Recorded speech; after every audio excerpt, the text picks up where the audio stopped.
Madame Anne-Lucie Vague, bonjour. Vous êtes la directrice générale de Montpellier Supagro. Merci de nous recevoir ici, devant le bâtiment le plus ancien de ce campus, de cette université. Alors tout d'abord, que veut dire Supagro? Qu'est-ce que l'agro? C'est l'agronomie, c'est bien ça? Oui, c'est ça. Donc, Montpellier Supagro, c'est un grand établissement d'enseignement supérieur agronomique. C'est une grande école qui délivre des diplômes d'ingénieur, de master et de doctorat dans le domaine de l'agronomie. D'accord. Alors l'agronomie, c'est la pratique et la compréhension de l'agriculture. C'est bien qu'il s'agisse de deux concepts différents. Est-ce que c'est bien ça ou... Alors, c'est vrai qu'on parle d'enseignement supérieur agronomique, mais c'est un terme générique qui recouvre des problématiques beaucoup plus larges que la seule agriculture. C'est l'agriculture, l'alimentation, l'environnement. Donc, ce sont toutes les problématiques liées au développement durable des systèmes agricoles et agroalimentaires en France et dans le monde. Bonjour, chers collègues, chers amis, chers étudiants. Je vous remercie de votre présence à cette cérémonie au cours de laquelle nous allons baptiser le hall de notre château comme hall de la Légion d'honneur. Alors pourquoi cette cérémonie? Parce que nous voulons célébrer le rôle qu'a tenu notre établissement, ses élèves, ses anciens élèves, ses professeurs au cours de la Première Guerre mondiale. Et vous avez ici, nous sommes tous présents sur l'estrade avec des membres de la Légion d'honneur qui sont aussi parfois des anciens élèves, des partenaires, des anciens directeurs de l'école. Et je les remercie de leur présence. On s'est retrouvé aujourd'hui, au mois de juillet, sous une grande chaleur, devant le hall principal, sur le perron, pour une inauguration spéciale. Et cela en présence de nombreuses personnes, dont on peut apercevoir, accroché à leur revers de veste ou de leur chemisette, vu la chaleur, un symbole napoléonien. Alors, s'agit-il bien de la Légion d'honneur, à ce qui est accroché ? Absolument, il s'agit de la plus haute distinction nationale, la Légion d'honneur, créée par le premier consul Bonaparte en 1802, qui est un symbole d'universalité et de l'unicité de la France, qui est ouverte aussi bien dès sa création en 1802 aux civils qu'aux militaires. Alors nous voulons célébrer le rôle qu'a tenu notre établissement pendant ce conflit, rôle qui lui a été reconnu par la croix de guerre avec palme, mais aussi la croix de la Légion d'honneur. Et ça, peu de gens le savaient, mais c'est une distinction qui nous honore, qui honore notre établissement et qui fait aussi le prestige de cet établissement. Alors je voudrais juste rappeler le rôle qu'avait tenu notre établissement pendant cette guerre mondiale, en jouant à la fois le rôle d'hôpital de guerre, mais le rôle aussi de centre de rééducation par la formation en agriculture, en horticulture. Le rôle aussi qu'a tenu cet établissement par le nombre de ses élèves et de ses anciens élèves qui sont morts pendant le conflit. Madame Ben, vous êtes la présidente de la Société des membres de la Légion d'honneur de l'Hérault. Et en fin de compte, vous avez réussi, si j'ai bien compris le discours, à trouver un terrain d'entente pour organiser ça. C'était pas si facile. C'était très compliqué. On a comme mission, entre autres, de diffuser les valeurs de la nation. Les valeurs de la nation, je les répète toujours, l'honneur, la patrie. La patrie, c'est liberté, égalité, fraternité. L'honneur étant le symbole de la Légion d'honneur, de symbole de bravoure aussi. C'était compliqué, mais c'était nécessaire. Un campus à Montpellier, une grande école en France, elles sont rares, 25 écoles civiles au total qui sont décorées de la Légion d'honneur, c'est rarissime. On a pour mission d'honorer ces institutions-là. Il était normal que cette... Alors justement, quel est le rapport avec cette institution qu'est la Légion d'honneur et Supagro ? Écoutez, sur le perron, vous aviez effectivement des membres de la Légion d'honneur, mais ce que l'on faisait aujourd'hui, ce que l'on célébrait, c'était le fait que notre école, notre établissement avait, en tant qu'établissement, comme l'expliquait Madame Aben, reçu la Légion d'honneur pour son rôle pendant la Première Guerre mondiale. Pas pour leurs travaux. Non, c'était pour la contribution pendant la guerre, puisque l'école a même servi d'hôpital de guerre, a également servi de centre d'éducation, de rééducation pour les mutilés et les blessés de guerre, pour leur apprendre des techniques agricoles, horticoles, etc. Et puis l'école a également perdu de nombreux élèves et anciens élèves dans les conflits de la Première Guerre mondiale. Donc tout ça lui a valu de recevoir en 1935 la distinction de la Légion d'honneur en tant qu'établissement, ce qui est très rare pour un établissement, comme le soulignait Madame Aben.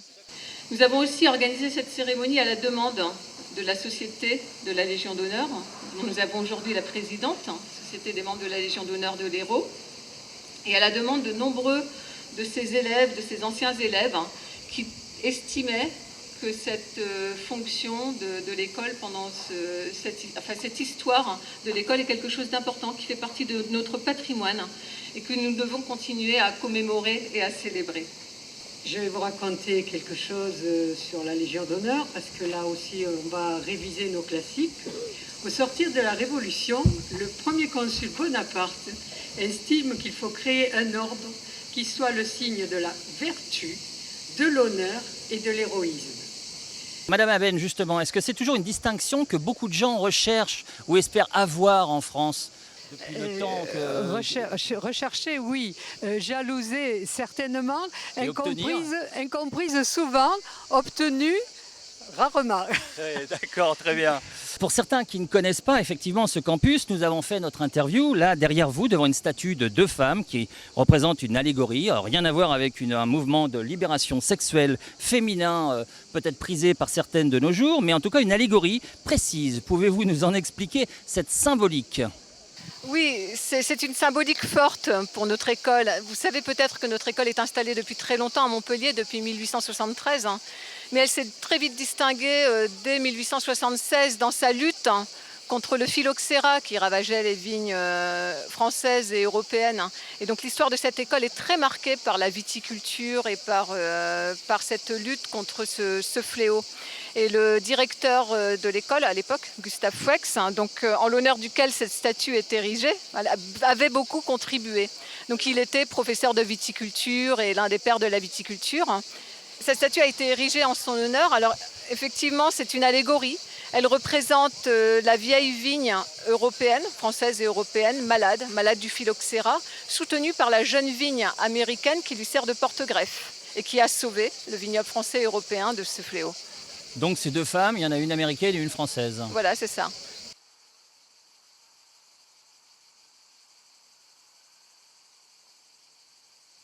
Alors Gustave Fox participait sur la lutte contre ce qu'on appelait le choléra de la vigne, c'était le surnom. C'était un professeur de viticulture et le directeur de l'école, c'était l'un des pères de la viticulture et il a effectivement grandement contribué à ses travaux et à la renommée de l'école au plan international. Je vais vous lire le serment, le premier, initial, d'origine. Vous verrez combien il est d'actualité. Je jure sur mon honneur de me dévouer au service de la République, à la conservation de son territoire et de son intégrité, et de concourir de tout mon pouvoir au maintien de la liberté et de l'égalité. Je crois qu'ici, nous sommes tous prêts à le signer, ce serment. Aujourd'hui, les légionnaires ne prêtent plus serment, mais la Légion d'honneur incarne toujours ces valeurs fortes liées à l'histoire de la France. Elle a survécu au changement de régime. Elle a su s'adapter aux mutations de la société. Elle est devenue un symbole fort et fédérateur. Elle est largement ancrée dans la société française et symbolise le creuset républicain. Les décorés sont distingués pour avoir participé au développement de la nation, à son rayonnement, à sa défense.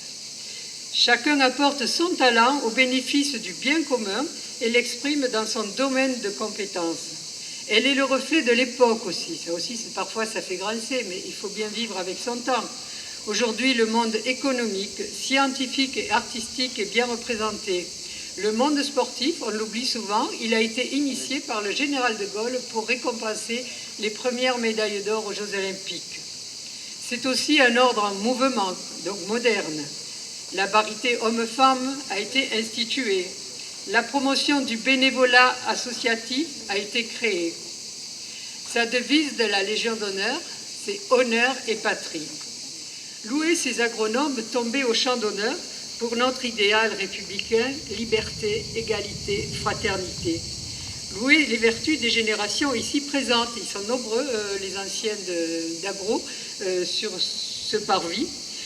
Penseurs, chercheurs, concepteurs, transmetteurs des savoirs et pionniers d'une agriculture moderne, nourricière, respectueuse des hommes et de la terre. Mesdames et messieurs, je vous remercie. Bonjour à tous. Je suis Sonia Kerangueven, adjointe au maire de Montpellier, conseillère de métropole. Je souhaite tout d'abord excuser M. Philippe Sorel, maire de Montpellier et président de Montpellier Méditerranée Métropole, qui n'a pas pu venir pour des raisons d'emploi du temps et qui m'a donc chargée de le représenter.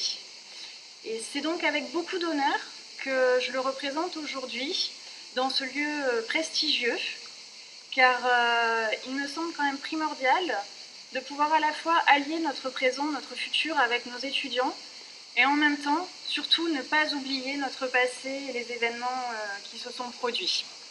Voilà, je vous remercie. Je félicite tout le monde pour cette fête, cette commémoration qui prône encore une fois nos belles valeurs de la République. Merci.